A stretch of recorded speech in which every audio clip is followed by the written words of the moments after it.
पर बोले ले कोयलिया अवे ना घाई खाई निंदिया के गोलिया। हाँ मावा के डलिया पर बोले ले कोयलिया अवे ना घाई खाई निंदिया के गोलिया।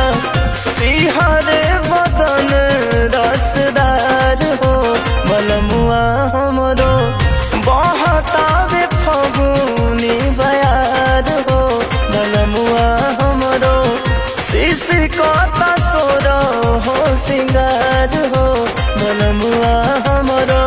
आजा रे आजा परदेसी सजनमा फागुन के मौसम वाला के न मनवा। आजा रे आजा परदेसी सजनमा फागुन के मौसम वाला के न मनवा।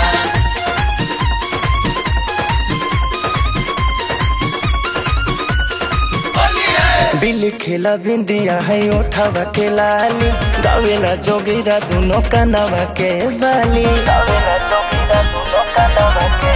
हाँ बिल खेला बिंदिया है उठावा के लाली गावेला जोगिरा दोनों कनवा के बाली। लाल पिया रंग में रंगाई चाहे जो बना आके पीछे करिया से गोद दोनों गोदना।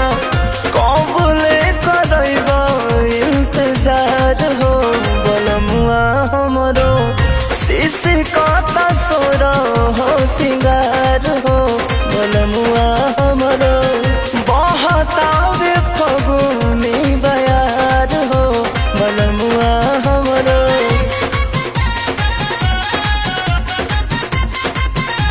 बलमुआ हमरो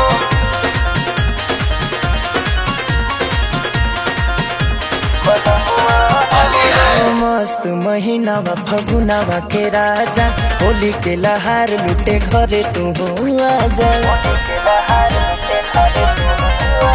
मस्त महीनावा फगुनावा के राजा होली के लहार लुटे घरे तू आजा।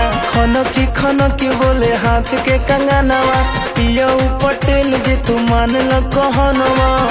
करे ना सावरिया जी विचार हो बलमुआ हमरो बहतावे फगुनी बयार हो बलमुआ हमरो शिशि कता सोर हो सिंगार हो